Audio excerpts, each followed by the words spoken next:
there are more facts on the table. The Man panel is back. Chris Wilson, Dave Smith, and Kevin Walling. So, Kevin, I want you to respond to that because, you know, she didn't just make a minor misstep. That was like 15 paragraphs of her going on and on and on about why we need infrastructure spending when people still have no idea what has become of their lost relatives.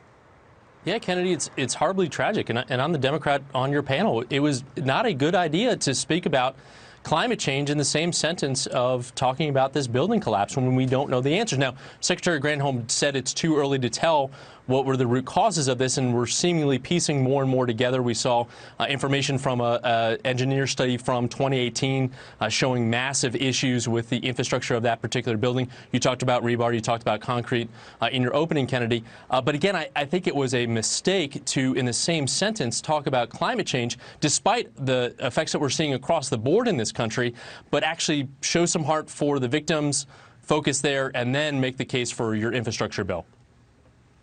Yes, and Dave, it's become so easy to make climate change the umbrella cause of everything. But the problem is when you do that over and over and over again, people stop listening to you. So they stop taking the issue seriously. What other issues can we blame for a string of tragedies?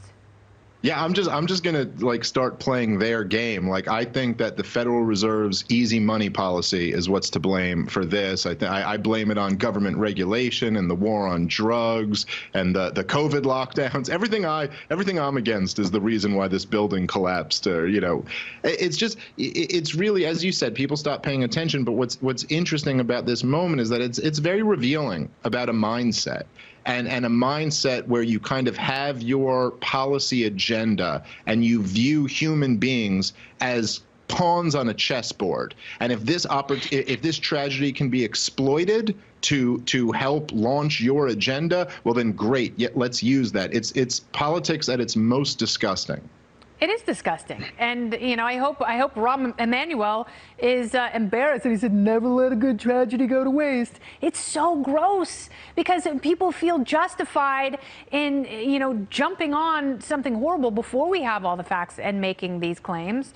So what do you see here, Chris?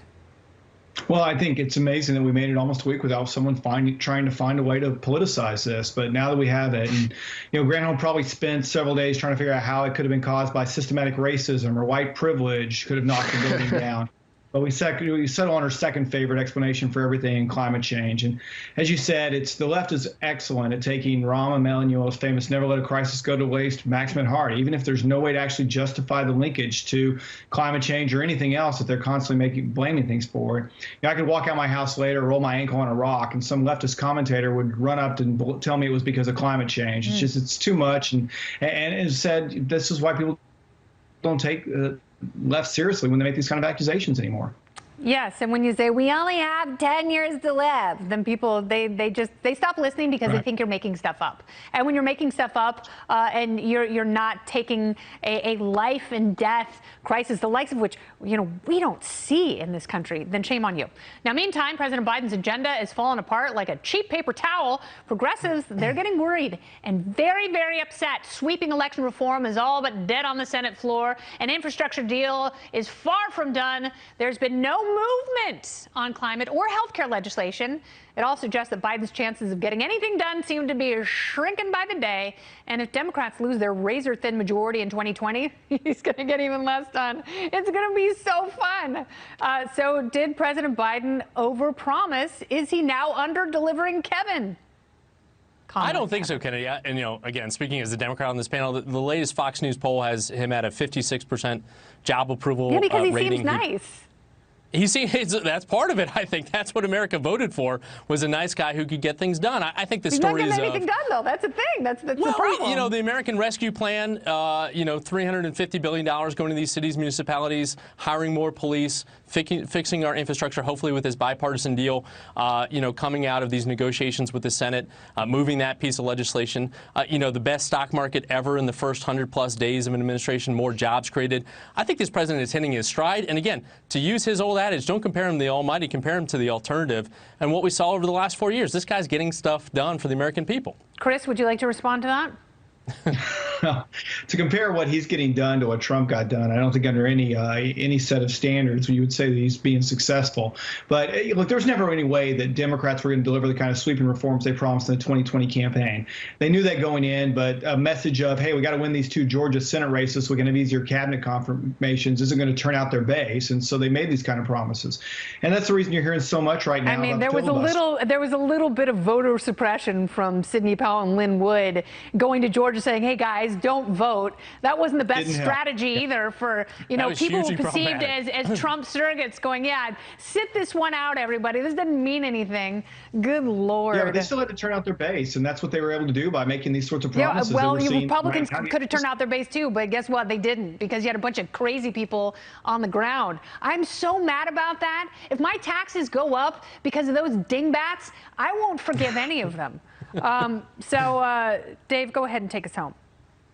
Well, I mean, in terms of presidents over-promising, just keep things in perspective. I mean, George W. Bush in his second inaugural address promised to rid the world of tyranny in his second term. Oh, and he totally Barack did. Obama, I believe Barack Obama promised that the sea levels would stop rising if he was elected president. So politicians promise things and they don't deliver on them. And if people still think that their solutions are going to come from the federal government, I don't know what it'll take to wake them up that that's not where solutions are going to come from. Do you still think we should end the Fed, Dave? I do, Kennedy. Funny you should ask. Yes, end the Fed, repeal it. It's a criminal private organization. Dave, is taxation theft? Hold on, let me check my. Yes, it is, Kennedy. Good, I wasn't Rapid sure. fire. Yeah, no, it's sometimes you gotta get to the heart of these issues, Kevin. And I think he's absolutely right. And I think progressives, they have been very vocal in their opposition to establishment Democrat politics, and they don't see the president as doing enough. They have been the ones talking about defunding the police, and you have Jen Psaki and the president saying, we love the police. We want to fund all of the police everywhere. Republicans hate them. So I don't think messages like that are going to resonate well with less than 500 days from the midterms. It's on already. Who do you think is going to win? You want to make a wager? No, I'm done wagering with you. You wanted $20,000 the last time. How great is that? But do you know how good my shoes would look if I had 20,000 of your dollars? Your shoes already look good. Thank you, Kevin. See, that's why you're on the panel. Not only are you a kind leftist, but you also have great taste in footwear. All right, Chris Wilson, we have 10 seconds. What would you like to say? I can't really top your footwear, so I think I'll just say thanks for having me back. It's good to see you. Are you a brony? Never mind. A brownie? I'm more of a Girl Scout. Okay, very good. All right, Chris, Dave, and Kevin, thank you all so much. Great to have you here. Thanks, Kennedy. Great to be with me. The Babylon Bee, one of the funniest, best satire sites on the internet. If you don't know it, you will love it. But why are the liberal comedy police coming to shut it down? Babylon Bee CEO Seth Dillon joins me in moments.